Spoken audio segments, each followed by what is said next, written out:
Hey guys, today we want to talk a little bit about the new dForce feature. Not so new anymore because I was off for a while, and this is my first video after, I don't know, half a year, something like that. Nevertheless, I'm back and want to show you something new to DAZ Studio. What you need is a DAZ Studio 4.10 version to get the dForce stuff working. I prepared a little scene for you with a Genesis 8 female, the basic one, with a wild romper. It's a dForce outfit you can get here on Generosity, and it's by Little Flame, and this is the outfit I use for the scene. Just go in and search for romper.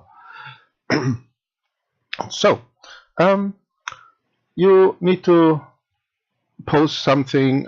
You can do, or you should do everything before you work with dForce. So get the pose right and put the clothes on and everything.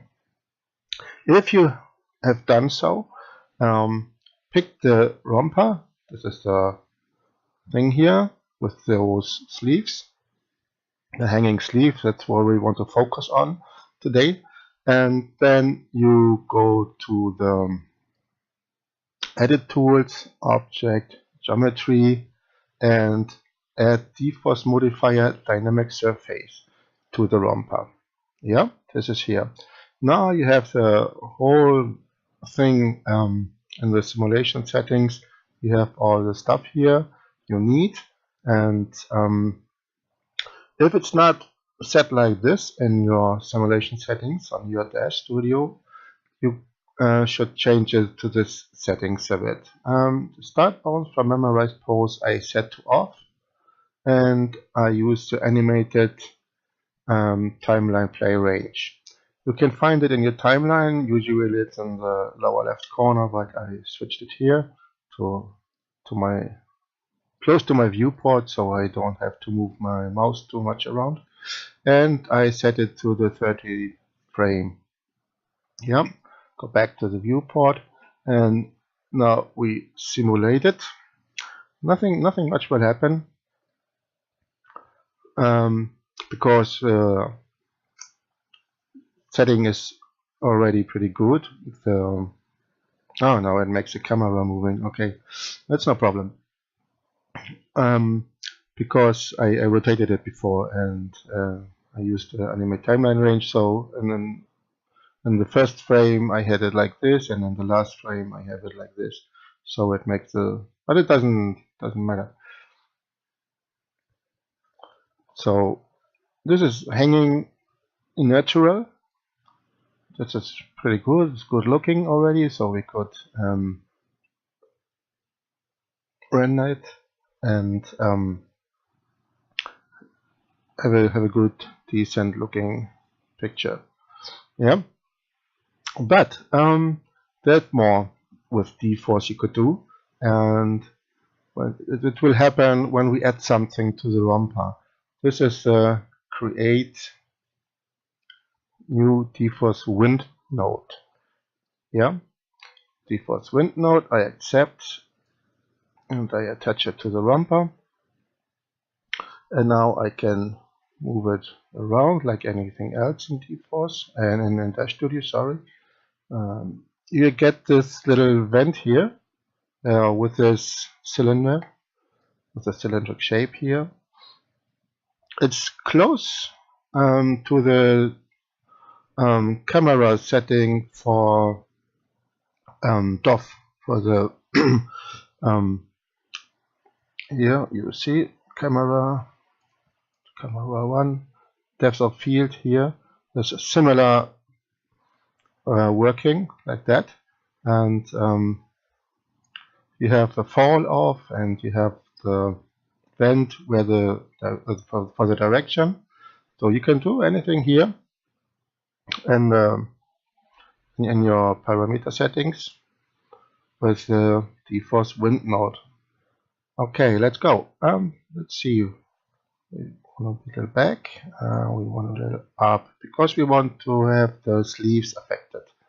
Yeah, so if you have the sleeve affected, you can start the simulation again.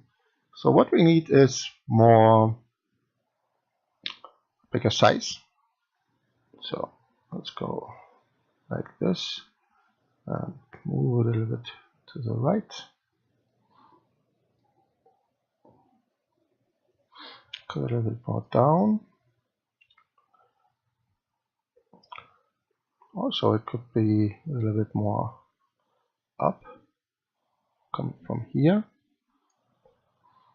So affecting the sleeves of the skirt, of this romper. Let's try this.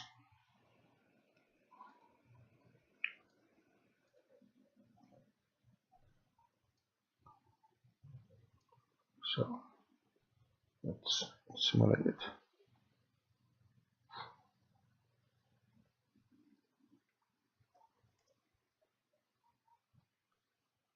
You can instantly see the sleeve moved back. Oh, here as well. They are moving back now because there's some wind coming from lower left corner. Yeah, and if we render it, it's looking, I think it looks pretty good. So let's wait a second. Here it is. Yeah, and instead of hanging down like it was before, now we have the wind coming from lower left corner and affecting the sleeves. So this is what you can do with the default Windnode in your clothes, in all dForce prepared things. So if you have the dForce prepared hair, you can do it on the hair as well. I don't have one at the moment. I can use the Force hair, and it has some wind settings in it. If you move it back to the left side, you will, or to the back a little bit, you will get a nice looking wind effect. I've made an image with default. I made two images. I will show you in a second. First one is this. That's just a plane with the dForce